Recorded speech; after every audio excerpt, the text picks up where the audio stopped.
Amigos y amigas, las horas del siempre demócrata, ciudadano y gran colombiano parecen estar contadas. El expresidente Álvaro Uribe Vélez está a punto de enfrentar un juicio por los delitos de manipulación de testigos y fraude procesal.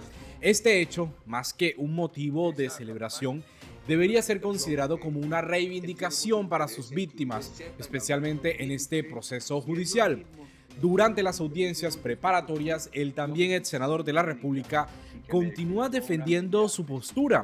Aunque al principio alegó que se retiraba por falta de garantías, ahora reapareció y reafirmó su versión respecto al papel de su abogado Diego Cadena, quien, según él, actuó como abogado investigador y no como intermediario para la compra de testigos. Yo me entrevisté con él. En la audiencia, la fiscal presentó sus argumentos para que las interceptaciones al expresidente fueran aceptadas en el juicio, solicitando a la jueza que se desestimara las peticiones de la defensa de excluir esas pruebas.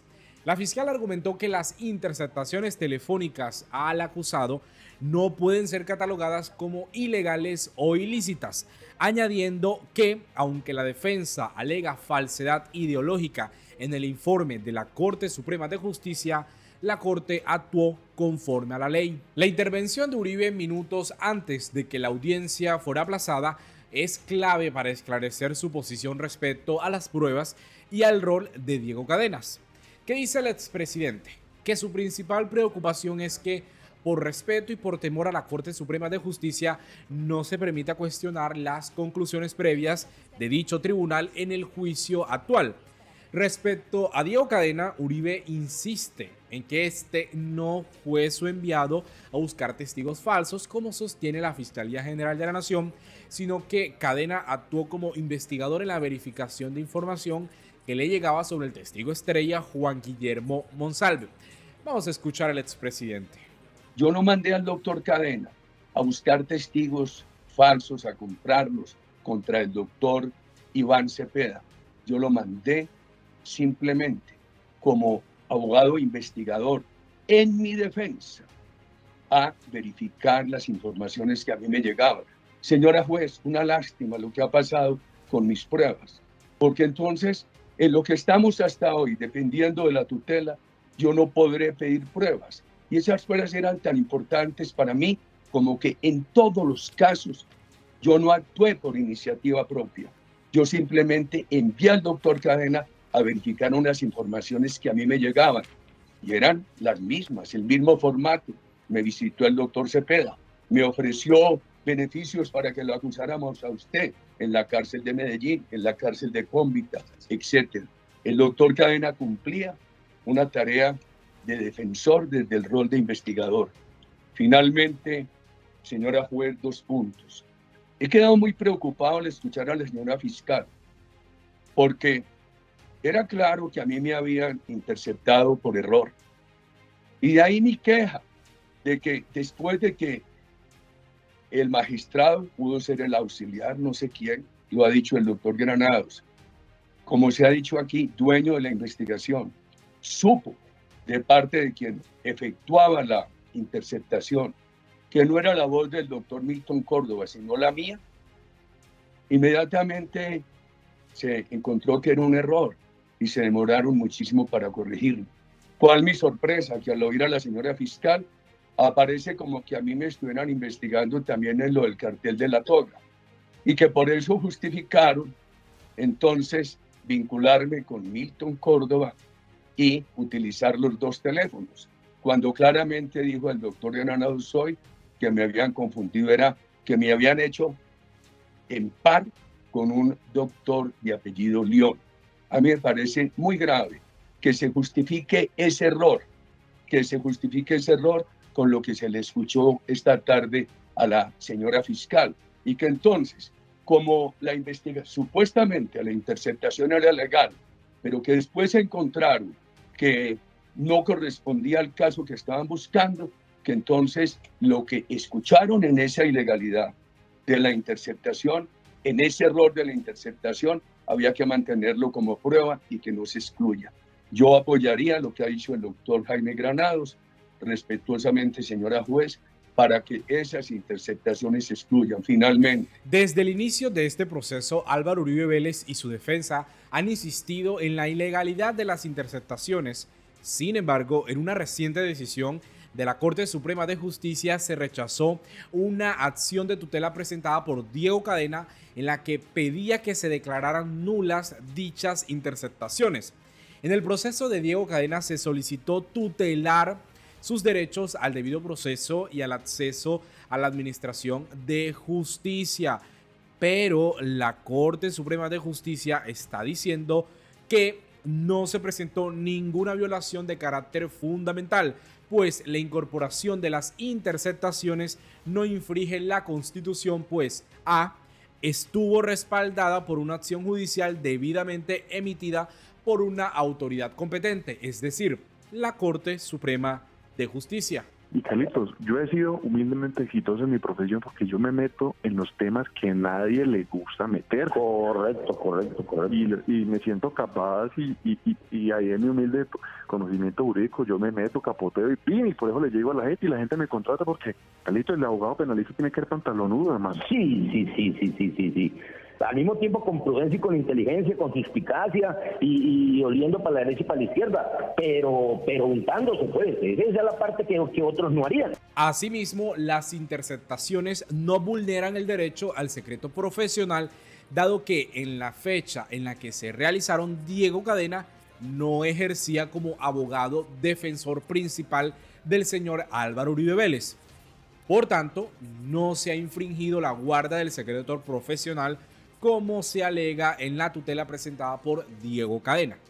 Cuando Álvaro Uribe Vélez renunció a su curul para evadir la jurisdicción de la Corte Suprema, sabía que la Fiscalía lo recibiría bajo las manos cómplices de Francisco Barbosa, cuyo legado para el país a estas alturas no debería ser recordado más que como una administración oscura del ente judicial.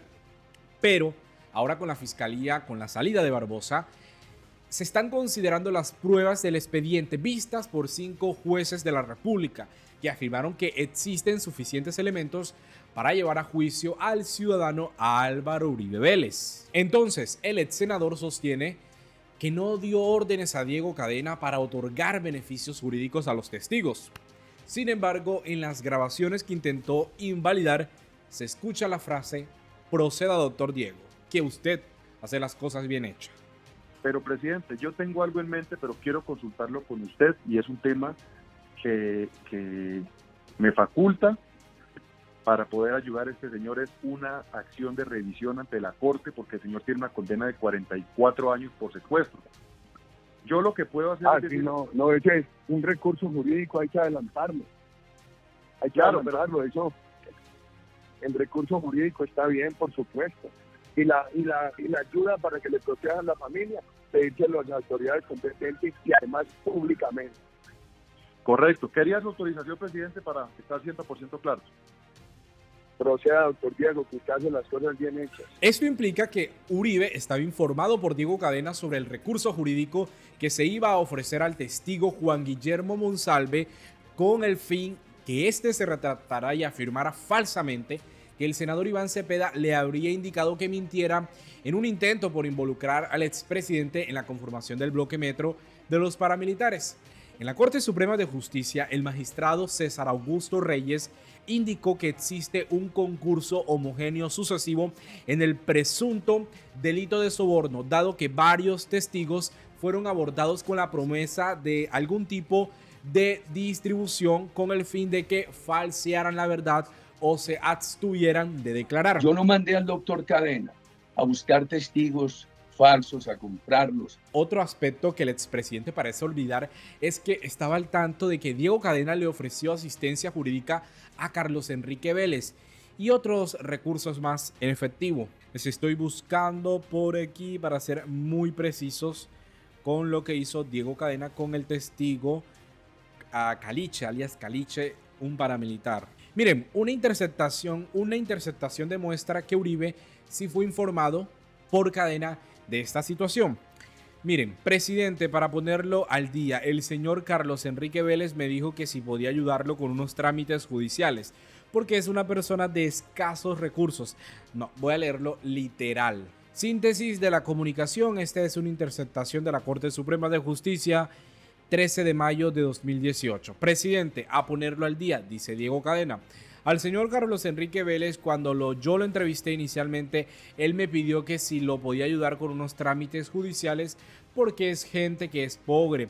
Yo le puse uno de los abogados de la oficina, entonces él daba con frecuencia con él. Hoy me mandó a notificar a decirme que hoy instalaron la diligencia de la corte y terminó toda la diligencia. Le preguntaron por Santiago, por Mario Uribe, por Álvaro Uribe, por El Aro. Le hicieron una cantidad de preguntas y al final le preguntaron lo de Iván Cepeda y fue muy concreto y muy puntual. Quería informarlo de eso, presidente, entonces ahí vamos avanzando. Miren esto, este alias Caliche es quien menciona a Álvaro Hernán Prada, el magistrado del CNE, el presunto delincuente que está investigando al presidente Gustavo Petro. Prometo hacer un video sobre este tema en particular. Leal. Y el abogado defensor Jaime Granados argumentó que las interceptaciones hechas por la Corte Suprema de Justicia en 2018 fueron irregulares porque la orden original no iba dirigida a su defendido, sino a otra persona, específicamente a Nilton Córdoba. Saque esta llamada, lo están oyendo esos hijueputas. Granados dice que las pruebas obtenidas en esas interceptaciones no deben considerarse válidas para este juicio, pues habrían violado la privacidad de las conversaciones entre cliente y abogado, un principio claramente protegido por la ley. Las interceptaciones han perjudicado el proceso de Diego Cadena en la fiscalía. Su abogado Iván Cancino argumenta que Cadena actuó como abogado de Álvaro Uribe, a pesar de que este nunca presentó la debida acreditación ante la Corte Suprema. Ahora, Uribe alega que fue su abogado investigador. Lo que estamos viendo son contradicciones en el proceso penal y en el disciplinario, lo que demuestra una posible estrategia de la figura del abogado que se adapta según el contexto judicial. Uribe dice que no hay pruebas, pero las comunicaciones interceptadas por la Corte Suprema dejan ver que él sí sabía de lo que estaba haciendo Diego Cadena, intentando sobornar testigos, ofreciéndole favores jurídicos a los testigos para que declarara en contra de Iván Cepeda y dijeran que Uribe no tenía nada que ver en la conformación del bloque metro de los paramilitares. Aquí hay un video donde explico quién es la persona que impide que Juan Guillermo Monsalve se retractara de sus afirmaciones, que a lo largo han sido ciertas de acuerdo a las investigaciones, a las confirmaciones, a las contrastaciones que han hecho tanto la Fiscalía, la Corte Suprema, como los abogados de las víctimas de Iván Cepeda, de Yanira Gómez y demás partícipes en esta audiencia. Finalmente, amigos y amigas, estamos viendo que las pruebas son concluyentes y que se espera una pronta decisión de la justicia para que este proceso no quede impune. Uribe sí sabía. Vamos a dejar hasta aquí este video, por supuesto. Yo los invito a que se suscriban, a que compartan esta información para que YouTube siga recomendando este canal y sigamos ejerciendo este contenido informativo, democrático con el país. Es importante estar informados para tomar las mejores decisiones en nuestra democracia. Ustedes suscríbanse. Hay una meta en este canal y es llegar a los 60,000 suscriptores antes de que finalice este mes de octubre. Y por supuesto, compartan la información y dejen sus opiniones en la caja de comentarios que yo voy a estar leyéndolos. Nosotros nos vemos en una próxima oportunidad.